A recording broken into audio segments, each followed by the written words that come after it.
जोहार study point जे4 में आपका स्वागत है। आज हम लोग रेलवे का जो है एएलपी का जो वैकेंसी निकला है उसके बारे में पूरा डिटेल बताएंगे। क्या वैकेंसी है, क्या क्या पूरा है, पूरा प्रोसेस देखिए। सबसे पहले क्या दिया हुआ है, detail centralised employment notice number ये आपको दिया हुआ है CN01/2025। इसका जो है आपको पिछले साल जो निकला था वैकेंसी किसके लिए, पोस्ट के लिए, recruitment of assistant loco pilot, यानी कि आपको असिस्ट करना पड़ेगा, यानी कि ट्रेन इसमें चलाना पड़ता है। ओके, ये आपको वैकेंसी है। पिछले साल का जो एएलपी का वैकेंसी आया था उसमें से आपको CBT 1 एग्जामिनेशन हो चुका है, CBT 2 होना बाकी है। CBT 2 में भी मई में हो जाए। ओके, तो अब देखते हैं हम लोग क्या क्या दिया हुआ है। आपको ओपनिंग डेट, मेन डेट दिया हुआ है 12 अप्रैल से आपका फॉर्म फिलअप हो रहा है इसका। दूसरा है क्लोजिंग डेट 11 मई 2025 तक आपको इसका क्या है, क्लोजिंग डेट है, यानी कि लास्ट डेट आपको होगा। Last date of application fee payment का आपको 13 मई 2025 तक है। और मॉडिफिकेशन का जो डेट होगा वो आपको 14 मई से 23 मई तक आपको मॉडिफिकेशन के लिए समय दिया जाएगा। लेकिन आपको ये ध्यान रखना है कि आपको कोई गलती नहीं करना है, क्योंकि गलती करेंगे तो आप जितनी बार आप मॉडिफिकेशन करेंगे, चेंजेस करेंगे, उतने आपको फ़ी आपको 250 रुपये, यानी कि जितना भी आपको फ़ी है, फ़ी लगेगा आपको मॉडिफिकेशन का। ठीक है, उसके बाद आपको दिया हुआ है कौन कौन सा, ये दिए क्या दिया हुआ है, post assistant loco pilot ALP पे लेवल जो होगा आपको इन 7 CPS लेवल 2 के हिसाब से आपको इसमें सिलेक्शन होगा। इससे लेवल 1 का जो होता है ग्रुप डी होता है। उसके बाद आपको सैलरी जो है आपको बेसिक मिलेगा आपको 19,900, यानी कि कुल मिला के आपको इसका सैलरी इसमें आ जाता है कम से कम, एवरेज मान के चलिए सब मिलाकर वो आपको 40,000 के आसपास आ जाता है। मेडिकल स्टैंडर्ड जो होगा वो आपको A1 के हिसाब से होगा। और एज जो आपको कैलकुलेशन होगा वो आपको 1/7/2025 तक का कॉल कैलकुलेशन होगा, जिसमें से आपको 18 से 30 साल आपको एज लिमिट होना चाहिए।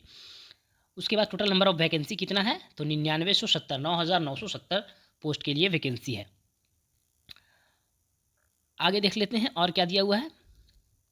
एज लिमिट तो मैंने आपको बता ही चुका हूँ कि आपको 18 से 30 साल आपको एज लिमिट होना चाहिए। ठीक है, नेक्स्ट देखते हैं, जो भी इम्पोर्टेंट चीज़ होगा वो बताएंगे, काहे कि इसमें से आपको जो बहुत कुछ इसमें से दिया हुआ है वो सारा कुछ नहीं बताएंगे। जो इम्पोर्टेंट होगा बताने लायक, जो ज़रूरी है वो मैं बताऊंगा। ओके, अगर इसमें से अलावा कुछ भी आपको जानकारी चाहिए तो आप कमेंट करके पूछ सकते हैं, पूरी जानकारी दी जाएगी। अब देखिए यहाँ पे क्या दिया हुआ है, वैकेंसीज। उसके बाद है आपको मेडिकल फिटनेस। मेडिकल फिटनेस में आपको जो है, आपको इसमें से मेडिकल थोड़ा सा टफ होता है। पहला क्या दिया हुआ है distant vision 6x6 without glasses with fogging test होगा, मस्ट नॉट एक्सेप्ट 2D। उसके बाद सेकंड में दिया हुआ है near vision SN 0.6 without glass. तो इसका आप टेस्ट कैसे करेंगे कि हम सही है कि नहीं है, आप कोई भी जो है आइज़ वाले डॉक्टर से जाके चेक करा लेंगे कि ये सब टेस्ट हमको कर दीजिए, तो बता देगा आपको।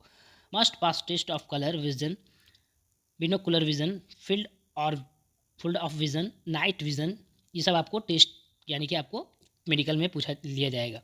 तो ये सब आपको पास होना चाहिए तभी आप। अब आपको नेशनलिटी की बात करें तो नेशनलिटी तो बताने की बहुत ज़रूरत नहीं है, लेकिन फिर भी यहाँ दिया हुआ है a candidate must be either India का होना चाहिए, नेपाल, भूटान। इसके अलावा बहुत सारी और भी कुछ दिया हुआ है, अगर आप अदर कंट्री से हैं तो भी वहाँ पे देख सकते हैं। एज रिलैक्सेशन मैंने बता चुका हूँ, 1/7/2025 तक का काउंट होगा, जो कि 18 से 30 साल आपको होना चाहिए, मिनिमम 18 और मैक्सिमम 30। उसके बाद है आपको एज रिलैक्सेशन एज पर द जो है गवर्नमेंट रूल के हिसाब से होगा। क्या क्या होगा देखिए यहाँ पे दिया हुआ है। SC ST का जो है कैंडिडेट्स का 5 साल का आपको रिलैक्सेशन मिलेगा। OBC का जो आपको होगा 3 ईयर्स का मिलेगा। एक सर्विसमैन का जो होगा 3 ईयर्स का after reduction of long service from age. उसके बाद दिया हुआ है, उसके बाद ये सारा कुछ दिया हुआ है, मेन चीज़ जो मैंने बता चुका हूँ। बाकी इसका नोटिफिकेशन का PDF टेलीग्राम में डाल दिया जाएगा, आप वहाँ से बारीकी से देख सकते हैं। कुछ डाउट होगा तो कमेंट करके पूछ सकते हैं। उसके बाद है आपको क्या दिया हुआ है, देखिए यहाँ पे आपको एज का जो आपको दिया हुआ है कि आपको अगर आप जनरल में हैं, include OBC CL and EWS, तो आपको 2/7/2095 2/7/1995 जो है 1995 से पहले नहीं होना चाहिए, 2/7/2095 या उससे बाद होना चाहिए। उसके बाद OBC NCL के लिए जो है दिया हुआ है 2/7/1992, SC ST के लिए 2/7/1990 होना चाहिए, उससे पहले नहीं होना चाहिए। उसके बाद है lower limit of date of birth not after, इसके बाद नहीं होना चाहिए। ऑल कैंडिडेट्स जो है 2007 1/7/2007, यानी कि 1 जुलाई 2007 के बाद किसी का डेट ऑफ बर्थ नहीं होना चाहिए, वो आपको एक एप्लीकेबल नहीं होगा। ठीक है, क्वालिफिकेशन की बात करते हैं फ्रेंड्स, तो मैं आपको शॉर्ट तरीके में क्वालिफिकेशन की बता देता हूँ कि क्वालिफिकेशन क्या चाहिए। तो आपको 10th पास होना चाहिए। 10th पास के साथ साथ आप सिर्फ अगर 10th पास हैं तो आप फॉर्म फिलअप नहीं कर सकते हैं। 10th पास के साथ साथ आपको 10th प्लस ITI या फिर डिप्लोमा किसी में भी, जैसे कि इलेक्ट्रिकल, मैकेनिकल, इलेक्ट्रॉनिक, ये सब में अगर आप सिविल से हैं तो आप नहीं भर पाएंगे, अगर आप कंप्यूटर साइंस में हैं तो नहीं भर पाएंगे। तो ये सब आपको टेक्निकल में जो है 10th के साथ ITI, डिप्लोमा, बीटेक कुछ भी किया हुआ होना चाहिए। एग्जामिनेशन फ़ी की बात करते हैं फ्रेंड्स, तो देखिए यहाँ पे दिया हुआ है for all candidates except categories mention below. जो कैटेगरी मेंशन है उसके छोड़कर सभी को 400-500 फ़ी लगेगा, जिसमें से आपको 400 जो है आपको रिफंड हो जाएगा। कब होगा? तो CBT 1 में बैठने के बाद। उसके बाद क्या दिया हुआ है? For candidates who belonging SC/ST, जो SC/ST से बिलोंग करता है, सर्विसमैन है, फीमेल है, ट्रांसजेंडर है, माइनॉरिटीज़ है, इकोनॉमिकली बैकवर्ड क्लासेस से है, तो इन लोगों का फीस जो है आपको 250 लगेगा और वो 250 पूरा आपका रिफंडेड हो जाएगा, यानी कि CBT 1 में आपको बैठने के बाद आपका पूरा रिफंड कर दिया जाएगा। मोड ऑफ पेमेंट क्या होगा? ऑनलाइन के थ्रू से करना होगा, ठीक है। उसके बाद है आपको क्या और भी कुछ बताने का है, मैं देख लेता हूँ। इसका PDF जो है नोटिफिकेशन का ऑफिशियली PDF टेलीग्राम में डाल दिया जाएगा, आप वहाँ से बारीकी से 1 बाय 1 पढ़ सकते हैं और जो भी कुछ भी अगर जानकारी चाहिए तो उसमें देखिए। सिलेक्शन प्रोसेस कैसे होगा, देखिए यहाँ पे क्या दिया हुआ है, रिक्रूटमेंट प्रोसेस। रिक्रूटमेंट प्रोसेस कैसे दिया हुआ है, आपको सबसे पहले क्या होगा, CBT 1 फर्स्ट CBT 1 एग्जामिनेशन होगा, फिर आपको है सेकेंड में CBT 2 एग्जामिनेशन होगा। उसके बाद आपको एक कंप्यूटर बेस्ड एप्टीट्यूड टेस्ट होता है, CBAT टेस्ट होता है। इसमें अलग से कोई टेस्ट होता है जिसमें से आपको कुछ क्या बोलते हैं उसको, जैसे कि कुछ टेस्ट लिया जाएगा, ये आप देख लीजिएगा। यानी कि आपको यानी कि आप ट्रेन अगर चला रहे हैं तो इसमें से कौन सा लाइट पार हुआ, क्या पार हुआ, वो सब कुछ पूछा जाता है। वो आप इसका क्लास कर लीजिएगा, वो इजी होता है, बहुत हार्ड नहीं होता है। अगर आप CBT 1 CBT 2 निकालनी है तो कोई दिक्कत नहीं है, आराम से निकल जाएगा। फिर उसके बाद आपको डॉक्यूमेंट वेरिफिकेशन होगा और मेडिकल एग्जामिनेशन होगा। ये था आपको CBT 1 में क्या होगा। फर्स्ट में CBT 1 होगा, तो CBT 1 में क्या क्या पूछा जाएगा, क्या कितना मार्क्स का रहेगा, वो आपको बता देता हूँ। सबसे पहले 60 मिनट्स का आपको समय दिया जाएगा, यानी कि 1 घंटे का। नंबर ऑफ क्वेश्चन होगा आपको 75 क्वेश्चन होंगे, 75 मार्क्स का रहेगा।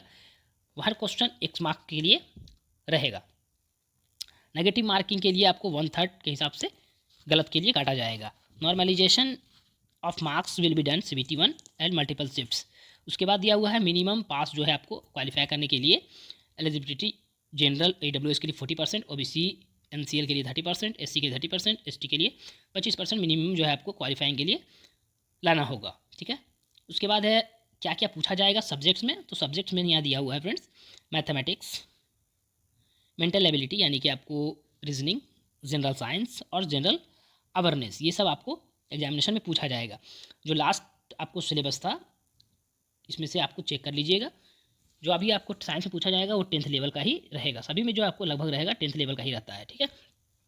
इसमें से आपको मेन आपको ज़्यादा क्वेश्चन जो आएंगे वो आपको रीजनिंग से आते हैं, मैथ्स होगा आपको, जनरल साइंस का 10 क्वेश्चन 20 क्वेश्चन रहता है, वो आपको एक अलग से मैं वीडियो बना के उसमें बता दूंगा कि कौन सा सब्जेक्ट में कौन कितना मार्क्स आएगा। उसके बाद आपको सेकंड जो होगा आपको CBT 2 में आपको जो होगा वो आपको कितना मार्क्स का रहेगा, तो आपको टोटल आपको क्या दिया हुआ देखिए 2 पार्ट्स में होगा। CBT 2 जो होगा वो आपको 2 पार्ट्स में होगा, पार्ट A और पार्ट B। तो पार्ट उसमें क्या आते हैं, टोटल ड्यूरेशन 2 आवर्स 30 मिनट्स के रहेगा, टोटल 175 क्वेश्चन रहेंगे। पार्ट A में आपको 90 मिनट्स मिलेगा 100 क्वेश्चन के लिए, और पार्ट B में आपको 60 मिनट्स मिलेंगे 75 क्वेश्चन के लिए। पार्ट A में क्या क्या रहेगा वो अभी बता देता हूँ। पार्ट A में आपको मैथमेटिक्स क्या क्या रहेगा, mathematics, general intelligence and reasoning, उसके बाद बेसिक साइंस एंड इंजीनियरिंग, ये सब क्वेश्चन रहेगा आपको पार्ट A में। उसके बाद पार्ट B में क्या दिया हुआ है, part B is only for qualifying test होगा। In nature shall have question from the various trade syllabus prescribed directorate general of training DGT, यानी कि आपको जो होगा पार्ट 2 में जो आपको इंजीनियरिंग जो भी किए होंगे उसके हिसाब से आपको जो आप भरेंगे, यानी कि जो इंजीनियरिंग की उसके हिसाब से आपको टेस्ट लिया जाएगा, वो आपको क्वालिफाइंग सिर्फ होगा। क्वालिफाइंग परसेंटेज 35% का हिसाब से होगा ऑल कैंडिडेट्स के लिए। सिलेबस ऑफ वेरियस ट्रेड्स के लिए आपको वेबसाइट में चेक करना पड़ेगा कि इसमें क्या पूछा जाएगा, ठीक है। उसके बाद दिया हुआ है देखिए यहाँ पे दिया हुआ है part of qualifying test CBT 2 के लिए जो होगा वो पहला में क्या रहेगा, जैसे कि electrical engineering combination of various stream. Electrical engineering में अगर रहेंगे तो क्या क्या आपको सब्जेक्ट्स में मिलेगा, इलेक्ट्रीशियन, इंस्ट्रूमेंटेशन, मैकेनिक, वायरमैन, ये सब मिलेगा। फिर इलेक्ट्रॉनिक्स में रहेंगे तो आपको ये मिलेगा, मैकेनिकल इंजीनियरिंग में रहेगा तो आपको इस तरफ से दिया हुआ है, ऑटोमोबाइल इंजीनियरिंग में रहेंगे तो आपको ये सब आपको सब्जेक्ट रहेगा। उसके बाद आपको CBAT एग्जाम्स जो है उसके बारे में डिटेल दिया हुआ है कि उसमें क्या क्या पूछा जाएगा। ओके, ये सब आपको डिटेल है, इसका जो है अलग से आपको अप्लाई जो है आपको वीडियो बना के बता दिया जाएगा कि इसमें क्या क्या पूछा जाता है। ये बहुत टफ नहीं होता है, ईजी होता है। डॉक्यूमेंट, उसके बाद आपको डॉक्यूमेंट वेरिफिकेशन के लिए यहाँ पे दिया हुआ है कि डॉक्यूमेंट वेरिफिकेशन कैसे होता है, अप्लाई कैसे करना है। तो अप्लाई करने के लिए जो है आपको इसका लिंक आपको डिस्क्रिप्शन में मिल जाएगा, आप वहाँ से अप्लाई कर सकते हैं। ओके, अगर आप पहला बार अगर आप अप्लाई कर रहे हैं तो आप पहला एक क्रिएट अकाउंट बनाना पड़ेगा, रजिस्ट्रेशन करना पड़ेगा, उसके बाद आप अप्लाई कर सकते हैं। देख लेता हूँ। अब उसके बाद देखते हैं यहाँ पे क्या दिया हुआ है, सभी का वेबसाइट अलग अलग है, कौन कौन सा जॉन वाइज भरेंगे उसके हिसाब से यहाँ पे दिया हुआ है पार्टिसिपेटिंग, ये सब आप वेबसाइट से फॉर्म फिलअप कर सकते हैं। उसके बाद आपको कुछ और दिया हुआ है, मॉडिफिकेशन के लिए आपको अलग से फीस लगेगा, ठीक है, मैंने बता चुका हूँ पहले ही। उसके बाद आपको क्या दिया हुआ है, और कुछ इंपॉर्टेंट चीज़ होगा, आपको इसके लिए फिर एक शॉर्ट वीडियो बना दिया जाएगा, यानी कि आपको जो है शॉर्ट वीडियो रहेगा हमारे पास, उसमें आपको सारा कुछ डिटेल दिया हुआ रहेगा, ठीक है।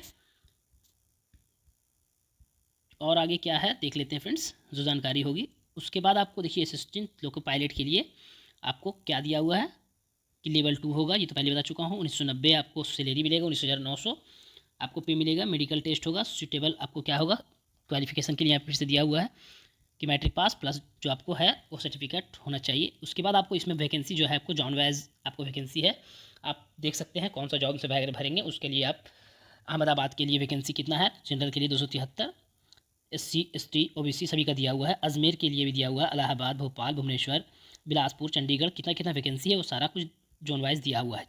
चेन्नई, गोरखपुर, गुवाहाटी, जम्मू कश्मीर, कोलकाता, मालदा, मुंबई। उसके बाद आपको मुजफ्फरपुर, पटना, रांची, सिकंदराबाद, सिलीगुड़ी और तिरुवनंतपुरम, ये सब है। टोटल आपको जो वैकेंसी आपको टोटल है वो आपको उतना ही मिलेगा, 9,970 वैकेंसी है। ये जो आपको जो टोटल वैकेंसी है उतना ही होगा। बाकी यहाँ पे आपको अगर आप डॉक्यूमेंट बनाते हैं जातीय आवासीय SC ST के लिए, तो ये आपको सारा कुछ डिटेल दिया हुआ है कि किस फॉर्मेट में आपको सर्टिफिकेट बनना चाहिए। ओके फ्रेंड्स, अगर और कुछ इसके अलावा जानकारी चाहिए तो हमें कमेंट करके पूछ सकते हैं, या फिर आप शॉर्ट वीडियो के लिए इंतज़ार करेंगे। ओके, जानकारी अगर अच्छी लगी हो और आप इस चैनल पर नए हैं तो हमारे चैनल को सब्सक्राइब करें, लाइक करें, कमेंट करें, और इसका PDF के लिए टेलीग्राम चैनल ज्वाइन कीजिएगा, वहाँ पर इसका नोटिफिकेशन PDF डाल दिया जाएगा। Okay, thank you friends.